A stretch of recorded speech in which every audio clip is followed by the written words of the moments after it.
The Al-Qubeir massacre, also known as the Hama massacre, occurred in the small village of Al-Qubeir near Hama, Syria, on 6 June 2012 during the country's ongoing civil conflict. Al-Qubeir is described as a Sunni farming settlement surrounded by Alawite villages in the central province of Hama. According to preliminary evidence, troops had surrounded the village, which was followed by pro-government Shabiha militia entering the village and killing civilians with barbarity. UN Secretary General Ban Ki-moon told the UN Security Council. Activists and witnesses stated that scores of civilians, including children, had been killed by Shabiha militia and security forces, while the Syrian government said that 9 people had been killed by terrorists. It was further claimed by the Syrian National Council that 35 of the people killed were from the same Al-Yatim family and more than half of them, women and children. Events. Activists reported that the village was initially shelled by the security forces,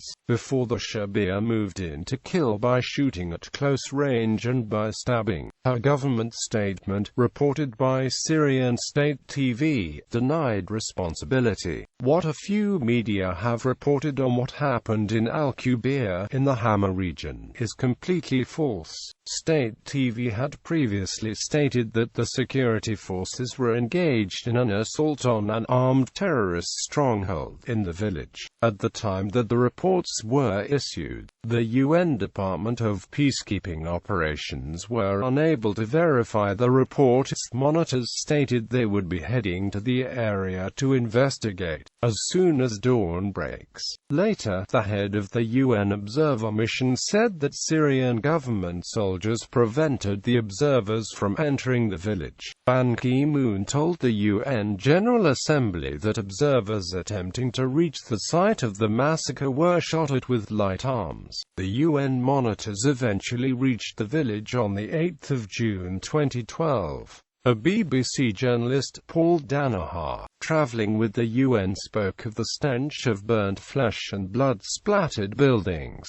The UN observers did not find bodies. Local people told them that after Alawite militia had carried out the massacre, others had arrived and taken the bodies away. The Syrian government appointed its own commission to investigate, but the commission head, Talal Hossein, defected to the opposition, accusing the regime and Shabiha of murdering women and children in a video posted on YouTube.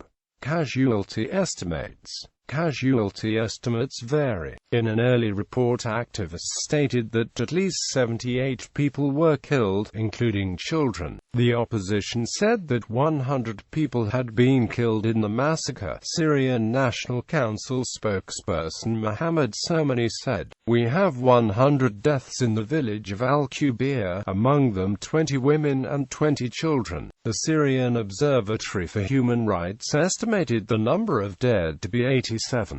2 days later, the SNC revised their death toll to 78, while SOHR revised it to at least 55. Syrian state media gave a figure of 9. When describing the massacre, UN Secretary General Ban Ki-moon reported how some of the victims were burned, while others were slashed with knives. Reactions. Domestic Syria. Syria's permanent representative to the UN, Dr. Bashar Jafari, emphasized that the Syrian government is ready to do everything in its power to make the mission of the UN envoy a success, indicating that Syria has offered all necessary facilitations for Annan's plan and the UN observer mission. He further said that killing innocent civilians in Al-Qubeir took place 5 hours before any clashes happened, adding that the images broadcast by Al Jazeera and Al Arabia are not those of the massacre victims. The Syrian government blamed terrorists for the massacre.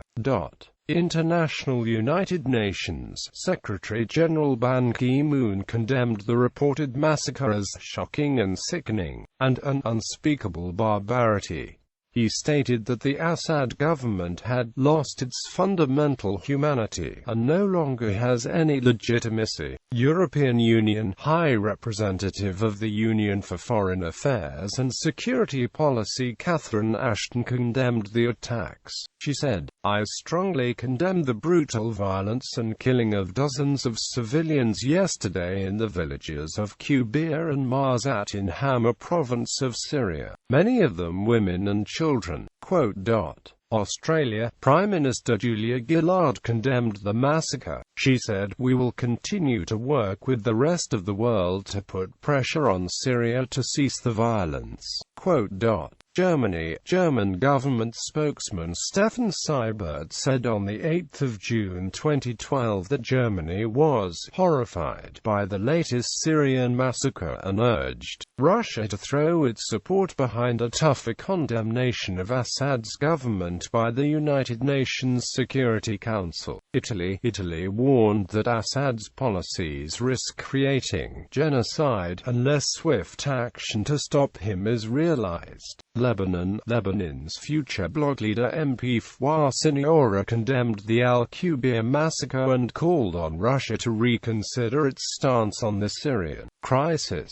Malta Foreign Minister Tonio Borg, condemning the attacks, said that the Syrian government is not willing to stop the violence. People's Republic of China Lu Weimin, the China Foreign Ministry spokesman, said Beijing strongly condemns the deaths of innocent civilians and calls for the perpetrators to be punished. Russia Alexei Pushkov, the head of the Foreign Affairs Committee in the State Duma, the lower house of Russian Parliament, said in a telephone interview to Bloomberg that there's no proof of either the involvement of pro-government or opposition forces. Saudi Arabia Abdulatif Salam, deputy chief of the Saudi mission at the United Nations, addressing the UN General Assembly on 8 June 2012, asked the world community to shoulder its responsibilities to end bloodshed in Syria. Turkey Prime Minister Erdogan emphasized that Turkey will never remain silent in the face of mass killings in Syria, recalling the mass killings in a farmland in Hama province and that Assad will sooner or later leave the country and he is now preparing his end. He also added that, "You already know which countries are helping him."